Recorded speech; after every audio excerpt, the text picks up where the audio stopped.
Bueno, vamos a agradecer por tercera vez a los acá presentes, por estar presentes en este Ateneo, y por primera vez audible a los presentes de forma virtual. Agradezco de nuevo al Hospital y al Servicio de Medicina Familiar por darme este espacio, y bueno, les comento que la idea del Ateneo es dividirlo en tres partes. En una, introducir brevemente qué es el ayuno intermitente, después ver qué dice la bibliografía médica al respecto, y en tercera instancia analizar un poco, bueno, escuchar las diferentes opiniones de la gente presente en el Ateneo. Bueno, vamos a empezar definiendo qué es el ayuno intermitente. Es una dieta en la que se distribuyen los tiempos de comida y de ayuno sin importar la calidad calórica o los valores nutricionales de los alimentos. Es decir, uno podría combinar esta dieta con una dieta paleolítica, una dieta mediterránea o con comida chatarra, por ejemplo. La idea de la dieta es la siguiente: tener un periodo de ayuno de por lo menos 12 horas y otro periodo en el que se hacen las ingestas. Durante el día uno lo puede variar en hacer un ayuno, por ejemplo, 12-12, 12 horas de ayuno, y en las otras 12 horas come lo que habitualmente comería, o podría ser, por ejemplo, un 16-8, donde una persona ayuna durante 16 horas y en 8 distribuye sus comidas. Podría llegar así hasta un 23-1, por ejemplo, o incluso hay otros tipos de dieta que vamos a ver más adelante que también se consideran ayuno intermitente, en donde una persona ayuna por 24 horas y el día siguiente, por ejemplo, come libremente. Esto lo puede hacer, estos ayunos de 24 horas, de 1 a 3 o 4 veces en la semana. Puede ser en días alternos, uno de comida libre y otro de ayuno de 24 horas, o puede hacer un día de ayuno de 24 horas en la semana y el resto de los días comer libremente. Bueno, pero ¿qué hacemos hoy en día? Hoy tenemos una comida, un itinerario de comidas un poco más estructurado, con 4 comidas principales y colaciones, que en promedio son entre 4 y 6, pero hay gente que puede llegar a consumir hasta 10 porciones de comida por día, o sea, 10 ocasiones diferentes en las que come. Pero bueno, esto no fue siempre así. A nivel evolutivo, en realidad, este tipo de comidas es muy reciente para la historia del ser humano. ¿Qué se hacía antes? Bueno, por ejemplo, en la antigua Roma se comía una vez por día, y además creían que esto era más saludable, ellos tenían este principio. También es verdad que nuestros antepasados del Paleolítico no hacían las 4 comidas y colaciones, sino que el tiempo de ayuno era bastante mayor y en general se cumplía esto que definimos como ayuno intermitente. Pero después esto fue opacado por diferencias culturales, principalmente, que se fueron imponiendo. Pero bueno, ¿cómo surge o resurge este tema del ayuno intermitente? Se empezó a hablar bastante más del tema a partir del 2016, cuando Yoshinori Ozumi, japonés premio Nobel de Medicina y Fisiología, descubre los mecanismos de la autofagia. Y acá surge la pregunta, bueno, ¿qué es la autofagia? La autofagia es un mecanismo celular en el que la célula envuelve en vacuolas estructuras dañadas o microorganismos para, después de fusionarse con un lisosoma, degradar estas a materia prima y energía. ¿Y qué tiene que ver esto con el ayuno? Bueno, Ozumi en realidad en sus investigaciones veía que, induciendo el ayuno en las células, empezaba a gatillarse a partir de ciertas horas este mecanismo de autofagia. Él además aisló los genes responsables de los mecanismos de autofagia y vio que la gente que tenía, o que los animales que tenían mutación en estos genes, tenían problemas para lidiar con las infecciones, con la desnutrición, con la producción de tumores y con las enfermedades neurológicas. Por lo tanto, asoció que estos mecanismos relacionados con el ayuno podrían tener un rol en la prevención de todas estas patologías. Bueno, una revisión de New England Journal of Medicine, gracias Lucas, publicada en diciembre del 2019, plantea un poco de la fisiopatología que puede haber detrás del ayuno intermitente y lo relaciona con algunos estudios preclínicos, más que nada en animales, donde ven algunas cuestiones bastante interesantes. Bueno, todo empieza por un periodo entre 10 y 14 horas de ayuno, donde los depósitos de glucógeno del hígado se gastan, entonces el cuerpo empieza a quemar grasa y transforma los triglicéridos en ácidos grasos libres que pasan a la sangre y de la sangre van al hígado.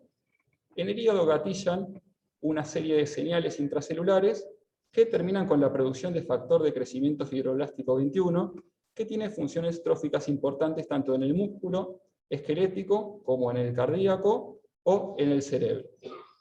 Además, estos ácidos grasos libres se transforman en cuerpos cetónicos, beta-hidroxibutirato y acetoacetato. Estos pasan a la sangre y además de proveer de energía a todos los órganos antes mencionados, también estimulan en el cerebro factor neurotrófico derivado del cerebro implicado en la plasticidad sináptica y la neurogénesis.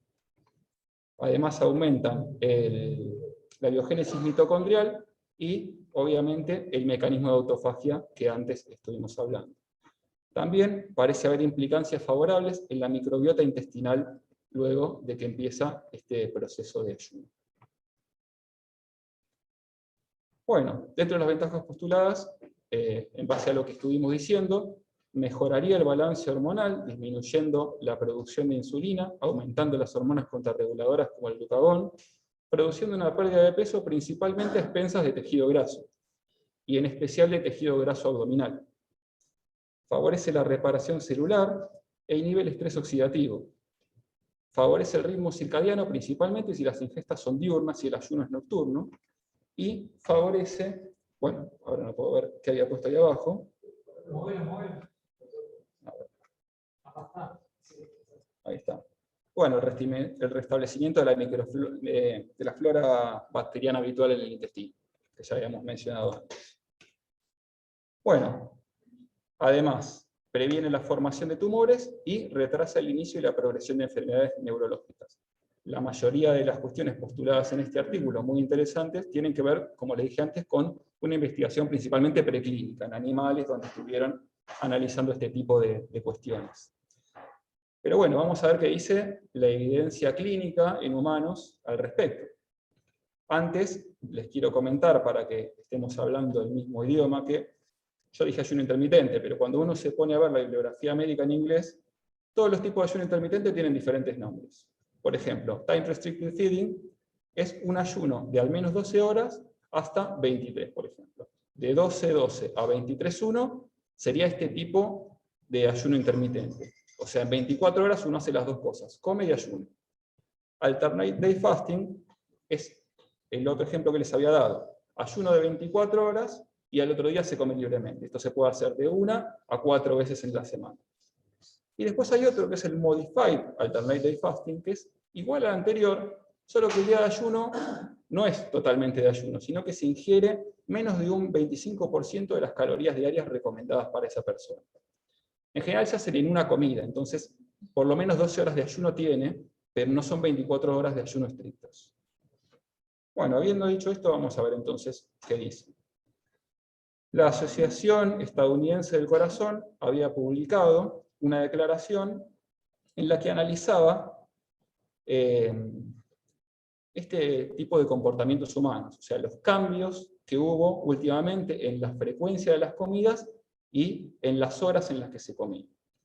Ellos vieron a través de su encuesta nacional que desde la década del 70 hasta el 2010, el consumo de energía diaria proveniente de los snacks pasó de un 18% a un 23%, avanzando sobre el consumo calórico proveniente de las comidas principales. Bien. Bueno, buscaron algunos estudios en los que incluyeron ensayos clínicos randomizados, no randomizados y cortes, con personas entre 18 y 75 años, con una duración de 3 a 6 meses, en el que principalmente se vio este tipo de ayuno intermitente, Modified Alternate Day Fasting, en el que el día de ayuno se come en realidad 25% o menos de la ingesta calórica que esa persona necesitaría, y el día siguiente se come de forma habitual.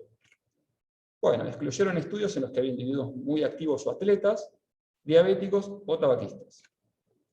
Los resultados hallados fueron que el ayuno de 1 a 2 días por semana reducía 250 gramos por semana de peso. Y el de 3 a 4 días, 750 gramos por semana. En relación a la pérdida de peso, vieron también asociada una reducción en los triglicéridos, presión arterial, mayor sensibilidad a la insulina y disminución de la glucemia en ayunas en prediabéticos. Acuérdense que los diabéticos no estaban incluidos. Y tanto el colesterol HDL como el LDL no sufrieron cambios. En general hubo una reducción calórica acompañada al cambio de patrón alimentario. Entonces es difícil saber en cuánto influyó el ayuno intermitente o en cuánto que en realidad comieron menos cantidad de calorías por semana. Bueno, y donde a mismas calorías de ingesta se distribuía en más o menos comidas, no notaron cambios. Es decir, si una persona comía 2.000 calorías en 2 ingestas, no tuvo cambios en todos estos aspectos con respecto a la que comía 2.000 calorías en 10 ingestas diarias.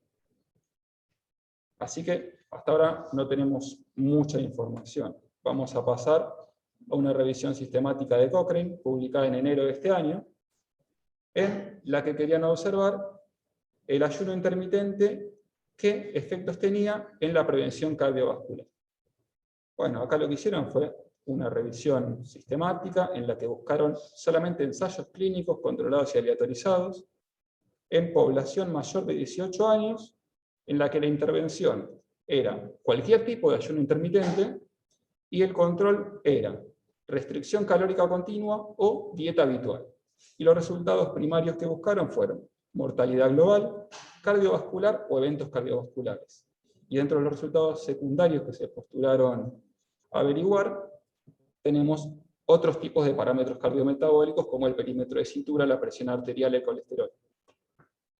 Bueno, la búsqueda la hicieron en Medline, Central, Embase, clinicaltrials.gov, su equivalente europeo, y en el registro de estudios clínicos de la Organización Mundial de la Salud.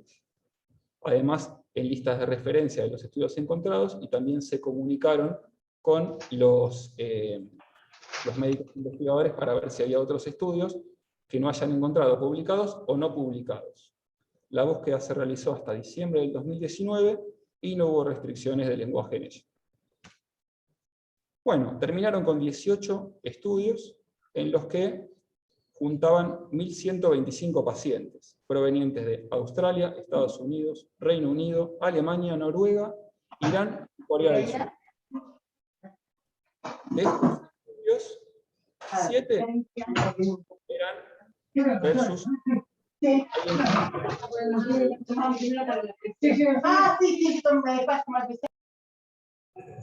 A ver, necesitamos que cierren los micrófonos, por favor. Hay alguien que está en forma remota con el micrófono abierto y se escucha un verdadero escándalo. Listo. Bueno, parece que ya está. Sigamos entonces. Les comento. Entonces tenemos 7 estudios versus dieta habitual, 8 versus restricción calórica continua y 3 versus ambos dos. Es decir, en el ensayo clínico había 3 ramas. Una en la que hacían ayuno intermitente, otra en la que hacían restricción calórica continua y otra en la que hacían dieta habitual, y todo lo comparaban en el mismo estudio. Bueno, sigamos. La duración también fue de 1 a 6 meses y no hubo mortalidad cardiovascular total, mortalidad total, cardiovascular o eventos cardiovasculares reportados en los estudios. Por lo tanto, los principales desenlaces que buscaban no los pudieron medir. También es verdad que la duración de los estudios fue muy corta como para poder medir este tipo de desenlaces. Bueno, ahora les voy a mostrar un poco en los cardiometabólicos qué resultados tuvieron. Todos los que les voy a mostrar ahora son versus dieta habitual y todos son en menos de 3 meses. ¿Sí? En este tiempo versus dieta habitual, lo que se vio es una reducción de peso de 2,880 kilos, una reducción del perímetro de cintura de 4,19 centímetros, una disminución en el colesterol total de 118 miligramos por decilitro, también se observó reducción en el LDL, menos 84 miligramos por decilitro, y en la presión arterial sistólica de 4,47 milímetros de mercurio. No hubo diferencias contra dieta habitual en menos de 3 meses en HDL, triglicéridos, glucemia, hemoglobina glicosilada, presión arterial diastólica y en la proteína C reactiva. Cuando se comparó todos los parámetros anteriores contra restricción calórica continua en 3 o en 6 meses, no hubo diferencias significativas en ninguna de las variables analizadas. Aclaración importante, la calidad de la evidencia para todas las afirmaciones que acabamos de hacer es entre baja y muy baja. Tengan en cuenta que la mayoría de los estudios incluidos no reportaban el nivel de actividad física de los pacientes. Una posibilidad de sesgo importantísima, una persona que está haciendo un cambio del estilo de vida. Bueno, rápidamente les comento que hay otro ensayo clínico que se llevó prácticamente en simultáneo, porque la búsqueda también se hizo hasta diciembre del 2019. En este simplemente iban a analizar la obesidad y los factores cardiometabólicos, no se plantearon la mortalidad cardiovascular ni por todas las causas, ni eventos cardiovasculares. También hicieron un metaanálisis, incluyeron 8 ensayos clínicos aleatorizados. 5 de estos 8 son estudios que también estaban incluidos en el metaanálisis anterior. Juntaban 728 participantes provenientes de Australia, Estados Unidos, Reino Unido, China, Irán y Corea del Sur. Pacientes entre 18 y 65 años, con una intervención de 1 a 6 meses, con índice de masa corporal mayor a 22, aunque la mayoría tenían obesidad o sobrepeso. Y acá en su mayoría los estudios eran comparación entre Alternate Day Fasting versus restricción calórica continua en 3, versus ayuno 16-8, o sea, un ayuno intermitente versus otro ayuno intermitente en un estudio, y dieta habitual en 4. La verdad, no tuvieron grandes hallazgos, simplemente una reducción mínima del índice de masa corporal de 0,73 y una disminución de peso graso de 1,27, sin cambios significativos en peso total, masa magra o circunferencia de cintura. Acá tenemos el forest plot del índice de masa corporal. Y, bueno, como conclusión podemos decir que el ayuno intermitente podría ser beneficioso para bajar de peso. Es posible que tenga otros beneficios para la salud, pero se requiere de más y mejores estudios para poder afirmarlo con certeza. Así que habrá que seguir esperando a la evidencia. Bueno, dentro de mis propias conclusiones, yo lo que observé es que en la mayoría de los estudios donde se analizan las dietas, es muy difícil tener una buena calidad metodológica. Hay demasiadas variables en juego, muy poca adherencia de los pacientes, y uno tendría que poder dejar estáticas la mayoría de estas variables menos una y ir variando todas las que hay. La verdad que llevaría demasiado tiempo, pero tenemos a favor, esta es una en contra que tenemos, pero tenemos una a favor muy grande para mí, y es que venimos de fábrica con una computadora pulida con millones de años de evolución, y la verdad yo creo que una de las cosas más importantes que por ahí se perdieron en este tiempo es escucharlo, es decir, escuchemos al cuerpo. Yo ayer tuve un paciente donde estaba excedido de peso, le pregunté si en general tenía hambre, me decía que en general no, le digo, y hagamos la prueba de no comer si no tenés hambre. Y me dijo, pero doctor, eso es muy difícil, ¿cómo sé cuándo tengo o no tengo hambre? Y yo sentí que estábamos como de cabeza, porque es algo que todos nacimos para saber, como el sueño. Y esta computadora nos dice, en un lenguaje, después de haber hecho un paneo general por todo nuestro cuerpo y toda nuestra situación, ¿qué tenemos que hacer? Estoy haciendo más actividad física. Naturalmente voy a tener más hambre, voy a hacer ingestas más frecuentes, porque los resultados que dan estos estudios en general son muy estáticos a veces. Pero cuando aumentan las exigencias uno necesita más. Cuando uno está enfermo duerme más, a pesar de que los estudios de sueño pueden decir que hay que hacer una determinada cantidad de horas. Entonces creo que escuchar al cuerpo es una de las principales ventajas que podemos tener.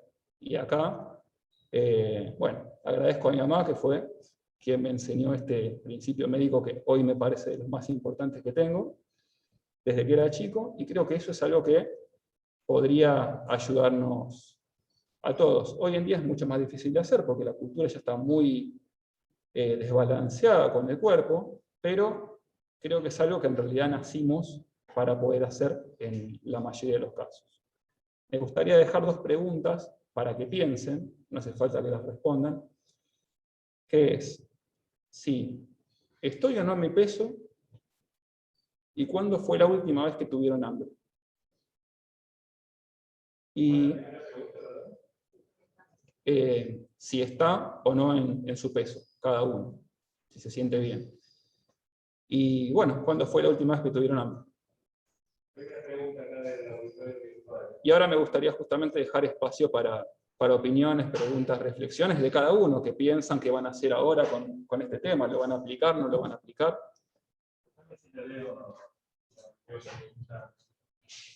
Bueno, hay una pregunta del auditorio virtual de usuario HI que dice: buenos días, hace 3 semanas que estoy haciendo el ayuno de 16/8 y aumenté 3 kilos. ¿Tenés alguna explicación?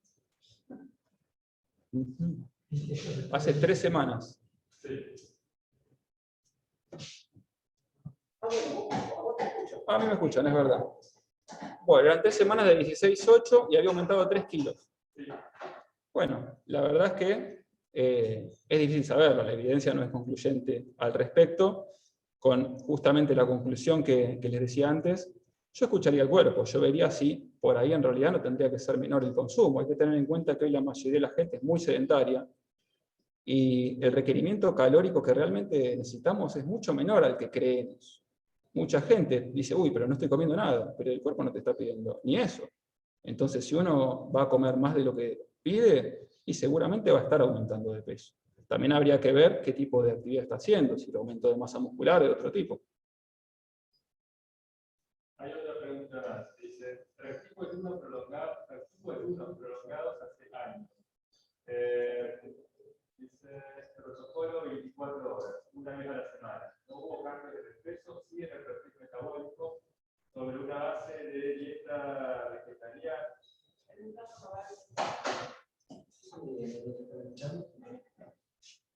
Leo otra pregunta del auditorio. Dice: practico ayunos prolongados a 24 años, protocolo 24 horas, una vez a la semana, no hubo cambios en el peso, sí en el perfil metabólico, sobre base de dieta, no se entiende bien si es vegetariana, vegana, ejercicio físico 4 a 5 veces por semana. Creo que dependiendo del objetivo, protocolo del tipo de ejercicio. Bien, es un comentario más que una pregunta, en realidad, ¿no? Gabriel, Teresa, bueno, felicitaciones por la presentación interesante. No, yo lo que te quiero cuestionar es lo de escuchar el cuerpo, porque de repente no es tan fácil, porque eso está pensado, como decir, la evolución, etcétera, cuando se generó todo esto, no existía el supermercado, una bolsa de papas fritas, bueno, ahora no son tan grandes, ¿no? Pero en Estados Unidos puedes comprar una bolsa de tamaño industrial, que te lo puedes comer en un segundo. Y el cuerpo también no obedece al hambre, obedece a otros estímulos que la gente ya las tiene metidos y piensan de otra manera. Entonces, no sé, quizás es difícil decir que con el sentido común y eso se soluciona todo. Sí, como puntapié y como para poder hablar con ese paciente que surgió ahí, está bien. Pero bueno, hay que ver. Y después lo de las dietas, estas van cambiando, cada 5 años hay una dieta nueva, ¿no? Antes siempre la hacen en Hollywood, los gurúes de moda. Y me parece que básicamente por ahora no hay ninguna solución. Bien, bueno, la verdad que estoy completamente de acuerdo en este aspecto que decís, que no es tan fácil y que muchos estímulos influyen en las ganas de comer, no necesariamente en el hambre, y por ahí está en uno aprender a darse cuenta cuándo es hambre, cuándo son ganas de comer, cuándo es ansiedad, cuándo son otras cuestiones. Yo no digo para nada que esto sea fácil, esto da pie a otras discusiones, tenemos una cultura y una industria que va en contra de todo esto que acabo de decir, entonces no digo que sea fácil, es como cuando uno le dice al paciente, bueno, tenés la presión alta, o no haces actividad física, te vendría mejor hacer. El paciente podría decir, sí, pero no es tan fácil. Saber lo que el paciente necesita es más fácil, ahora cómo hacerlo es mucho más difícil. Acá creo que estamos en una situación muy parecida con, como les dije antes, una cultura y una industria que está en contra de esto y que fuerza todo el tiempo cuestiones diferentes. Pero me parece que por ahí va la cosa, y bueno, depende de mucha introspección y es algo muy subjetivo, por lo tanto también es muy difícil ir ayudando a la gente en estos aspectos, al menos desde el punto de vista médico. El paciente que me dijo eso realmente me dejó complicado en esa situación, porque cómo uno enseña a darse cuenta cosas de su propio cuerpo. Es un tema, pero si lo empezamos a tener en cuenta, probablemente nos empiece a salir cada vez más. Sí, yo quería hacer algunos comentarios. La verdad, yo me introduje al tema con esa revisión de New England, que está publicada allá hace 2 años. En el momento que la leí dije, la puta, es todo lo opuesto a lo que venimos diciendo hace 30 años. Porque, digamos, el paradigma del bajar de peso es que se baja el peso comiendo, no comiendo bien y haciendo ejercicio, comiendo balanceado, porque se supone que si uno come muchas veces, el cerebro no tiene sensación de privación de alimento, como si la tiene cuando uno hace largos periodos de ayuno, y en parte es la explicación de los colegas que decían cómo puede ser ahora ayuno y sube peso, porque obviamente uno entra en un sistema de sensación de deprivación, y si cuando uno va a comer, no comió hace 18 horas, come 4.000 calorías, uno con hambre abre la heladera y 4.000 calorías se come, en 10 minutos no se puede comer 4.000 calorías.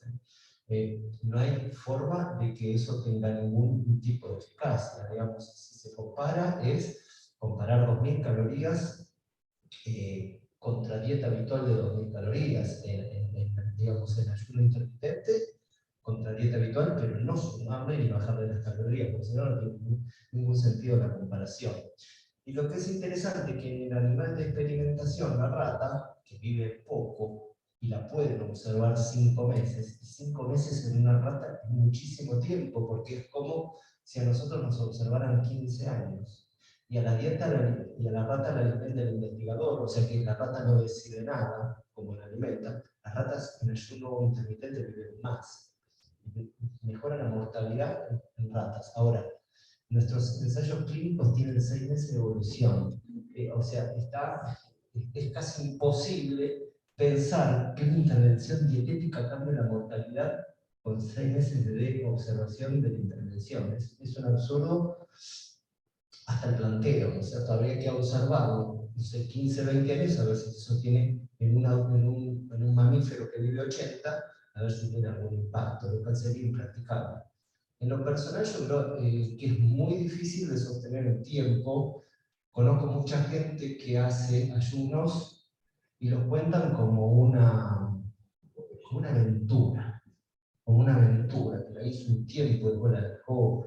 Y obviamente esto es a sostener en el tiempo. Voy a decidir de acá, durante 20 años, entre los 50 y los 70 años, ayunar 18 horas por día todos los días, o comer día por medio. ¿Ah? Hay que sostener en el tiempo ese cambio que es realmente monumental, ¿no es cierto? Aparte, al menos, digamos, en nuestro medio, de clase media, la verdad que no pasamos hambre, no estamos cursando ninguna catástrofe natural, ni una guerra, tenemos acceso a los alimentos, al menos en nuestro medio de clase media, no nos morimos de hambre, tenemos disponibilidad. Es muy difícil poder hacer este tipo de intervenciones, que me resultan desde lo teórico tremendamente interesantes. Hay muchísima evidencia fisiológica, bioquímica que lo explica. Hay que llegar a la cetogénesis, hacer que el cuerpo cambie a metabolismo cetogénico para que tenga y activar la autofagia, que se come los dendritos celulares, los radicales libres, células dañadas, células tumorales, que no se activan en el estado de saciedad. Si no hay cetogénesis, no se activan. Ese sería básicamente el fundamento, ¿no? Pero bueno, la verdad la medicina vive switchando, ¿no? Porque hasta hace 2015 había que comer 6 a 8 veces por día, que eso era lo mejor, y ahora hay que comer todo junto en 4 horas, ¿no? Lo que la medicina no para de sorprendernos, ¿no? Así. Las ratas, en los ensayos de las ratas, ¿tienen la dieta liberada en el momento que ellos o tienen limitada? Bueno, Bueno, no te fuiste a lo que pusiste a comer. Pero era una situación controlada de a una rata le dan toda la comida junta y otra la dejaban. Situaciones controladas por el investigador donde a una la sometían, obviamente, igual nivel calórico, a una toda junta y otra que picoteo como una gallina todo el día. Una la hacían entrar en cetosis y la otra nunca estaba en cetosis. Y lo que pasa es que el periodo de observación es relativamente muy largo en la rata. No sé que leí algunos comentarios del público. Vale. Voy a leer algunos de los comentarios del público, preguntas, y hay una persona que quiere hablar de lo que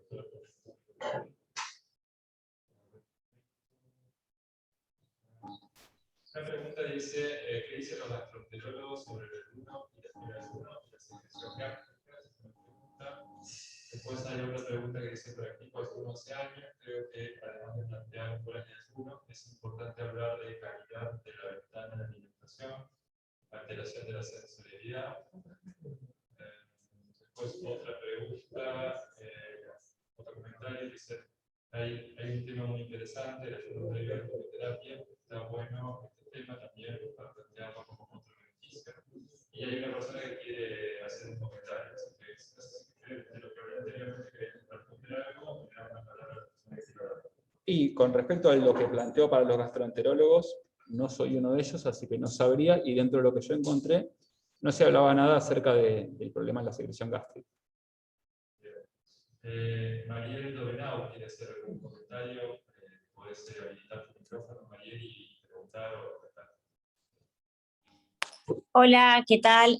Muy buenas tardes a todos. Muy linda la charla. Qué alegría empezar a charlar sobre estas cosas que nosotros aprendimos tan diferente y que se esté hablando en un marco institucional. La verdad que muy buena tu iniciativa. Nada, quería hacer un comentario desde mi experiencia personal, con pacientes y de años de lectura sobre esto. Un poco he pasado por esta etapa en donde estudios que dicen que sí, estudios que dicen que no, evidencia muy sesgada y difícil de poder llegar a conclusiones, pero creo que una de las cosas muy importantes que uno debería tener en cuenta a la hora de poder transmitir el ayuno intermitente, primero estar abiertos al paciente, ¿no? Muchos pacientes reflejan esto, como sin hambre o no, desayuno porque siempre me han dicho que no puedo salir de casa sin desayunar. Esta pérdida de sensorialidad que hemos tenido al pasar a esta vida moderna llena de alimentos ultraprocesados que nos alejan cada vez más de esta sensación de hambre y saciedad. Ya uno no sabe lo que es hambre y saciedad porque hemos perdido esa virtud que teníamos como humano en una genética adaptada a la escasez de alimento, una genética adaptada al paleolítico que no encaja en un ambiente moderno de sobrealimentación. Cuando uno en realidad plantea la palabra ayuno, siempre tiene como una significancia negativa, ¿no? Ayunar ya de por sí es algo negativo para los pacientes.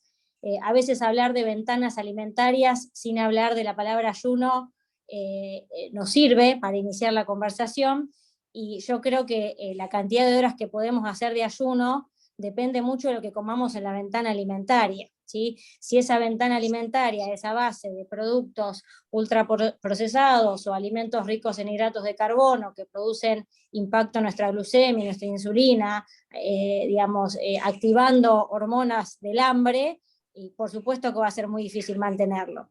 Cuando uno tiene una alimentación más evolutiva, basada en alimentos con eficiencia nutricional, que adquiere rápidamente saciedad, porque una de las primeras cosas que uno, para poder sacar la ansiedad de comer, es obtener saciedad con los alimentos, y la gran mayoría de los alimentos modernos no dan saciedad porque son pobres nutricionalmente. Entonces creo que es muy importante cuando uno lee estos estudios y cuando quiere meterse en esto, no tanto hablar de ayuno es importante, pero siempre le digo a mis pacientes que el ayuno sale solo cuando uno come lo que tiene que comer. Y creo que el concepto, desde por lo menos nosotros, profesionales de la salud, empezar a desterrar cosas que van totalmente en contra de nuestra biología, como comer a cada rato, como comer sin hambre, como comer de noche, como no respetar nuestros ritmos circadianos, y cómo empezar a abrir un poco la cabeza y dejar de salir de la teoría calórica y empezar a ver que funcionamos más como respuesta a estímulos y que lo que comemos genera estímulos, y es ahí donde quizás tendríamos que empezar a trabajar. Pero bueno, me parece igual súper interesante que empecemos por lo menos a hablar de estos temas. Muy linda la charla, bueno, y espero que se siga repitiendo. Gracias, María. Gracias. Sí. Nahuel, ¿me escuchás? Sí, ¿Me escuchás, Nahuel? sí, escucho. Bueno, primero que, antes que nada, felicitarte por esta iniciativa que me parece brillante y más que sale de la medicina alopática, que tenemos unos cuantos problemas con el ayuno porque no lo manejamos y aparte es medio tabú para nuestros pacientes. Yo como soy médico de hace unos cuantos años y practico la medicina ayurveda, estos temas los manejo de otra forma y quiero recordarles a todos que Hipócrates aplicaba el ayuno y fue uno de los primeros en darse cuenta de la importancia del ayuno como terapéutica. El ayuno, para realizarlo hay que saber del tema, porque si uno no sabe del tema, no todos los pacientes pueden tolerar el ayuno. Es una práctica médica, es una especialidad médica, para que ustedes tengan idea, es una especialidad médica.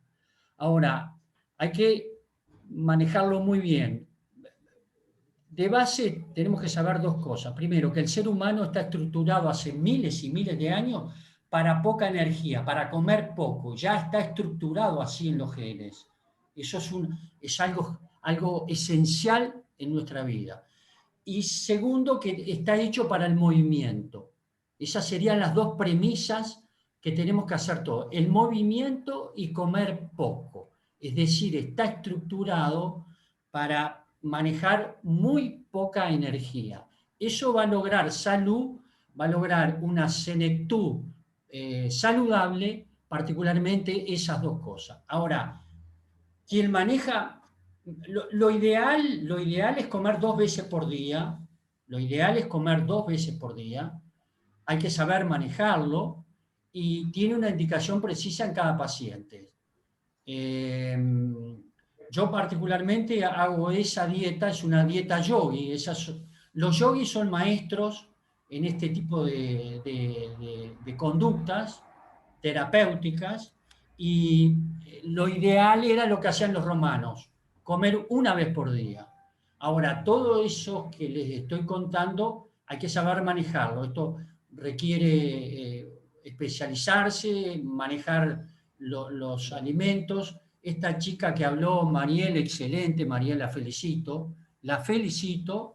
Tengo 33 años de médico y es muy grato escuchar a una mujer joven en la profesión con la base que usted plantea. Estos temas cada vez tienen que ser más puestos en la mesa de la medicina, que está tan desnotada últimamente, porque tenemos que defender nuestra profesión, hay que fortalecerla, hay que incluirle cosas que ya son fundamentales y que las tenemos que tener. La gente cada vez le tiene más miedo al médico y eso es algo que no puede ser. ¿Y por qué le tiene miedo al médico? Y porque ve que el médico es la causa de la tercera causa de daño y muerte es el médico. Primero está lo cardiovascular, segundo lo neoplásico y tercero estamos nosotros.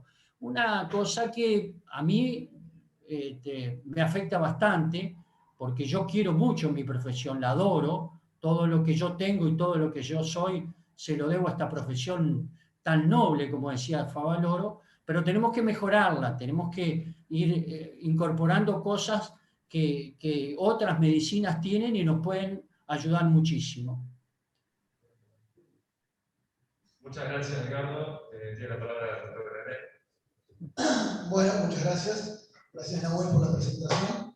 Bueno, yo por lo que quiero decir, entiendo esto del ayuno. Yo creo que es muy difícil dos o tres cositas, ¿no? Es muy difícil prescribirlo en el consultorio, cuando vos hablas de percibirse, ¿no? También percibirse, ¿no? No sé si es muy fácil de prescribirlo en el consultorio, ¿no? Por un lado, ¿no? ¿Por qué? Porque la cultura, nosotros, recién hablaba el colega, vecina Forbera, etc., nosotros somos occidentales. ¿Sí? Somos occidentales, no dejamos de ser occidentales. No les gustará, no sé, ¿sí?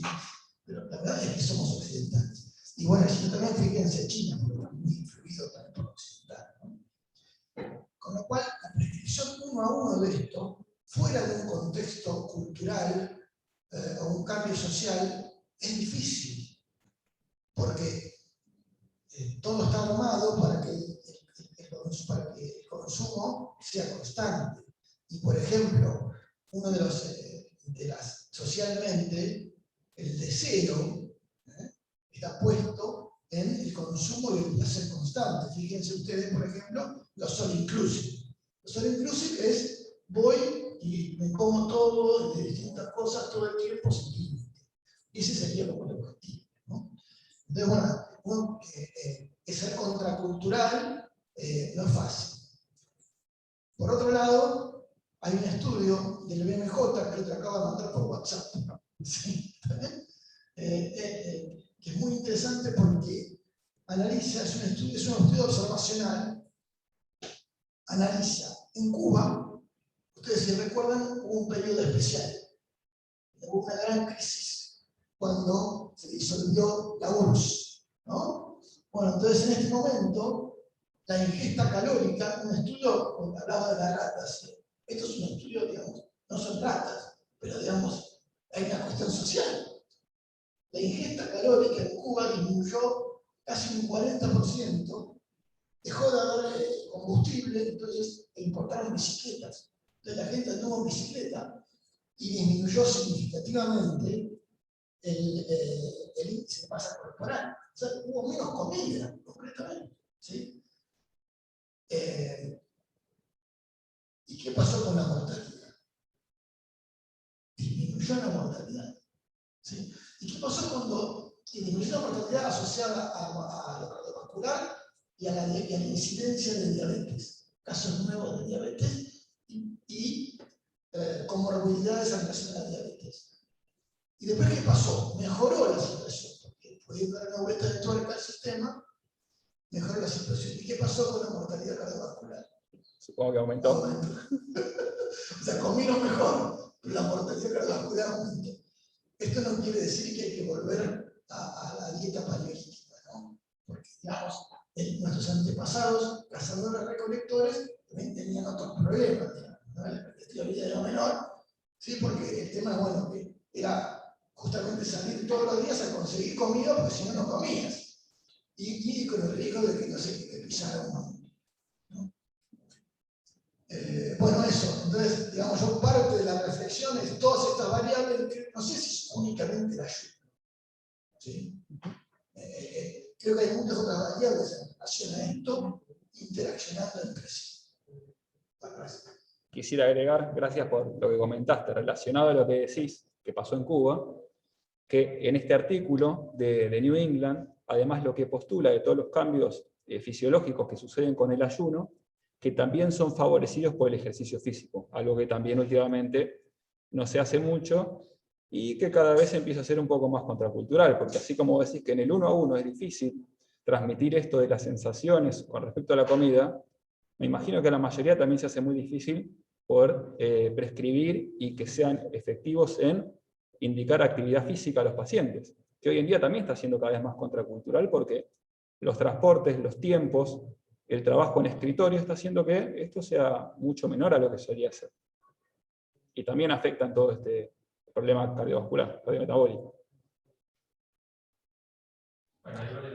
Perdón, ¿puedo hacer un comentario nuevamente? Sí, es un poco, pero creo que sí.